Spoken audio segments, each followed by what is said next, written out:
Hello po mga kaibigan, welcome po kayo sa YouTube channel ko. Ibabagi ko po sa inyo ang mutya ng tipay. Ang mutya ng tipay na shell ay maganda na mutya po ito dahil pangdepensa po ito sa hindi nasang panganib.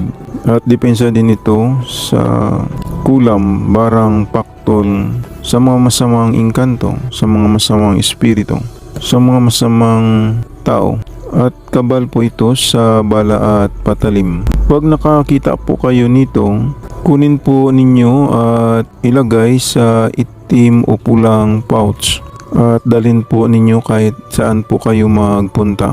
Ang mutya shell ng tipay, maganda po na mutya ito. Kapag may ganito po kayo, hindi makagalaw ang kapangyarihan ng inyong kalaban at hindi po puputok ang baril. At hindi po kayo makikita kapag hinahanap po kayo o inaantay ng inyong kalaban. Pag may ganito kayo, ingatan po ninyo at tingnan po ninyo ang video ng mutya shell ng tipay.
Yan po ang mutya shell ng tipay.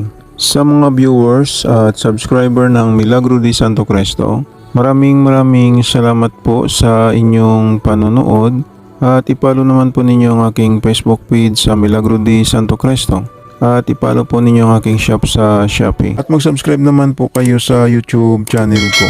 Panoorin na lang po ninyo ang second channel ko sa YouTube, sa Milagro di Santo Cristo 2. Baka may magustuhan po kayo na mga lamang gamot na magagamit po ninyo. Paalala lang po, ang mga maywagang dasal at orasyon na binabahagi ko sa inyo ay gagamitin lang po ninyo sa kabutihan. Gumagana na. Ito hindi na kailangan ng 49 days na dasal. Ang kailangan lang magdasal kayo sa Panginoong Hesus sa gabi bago matulog.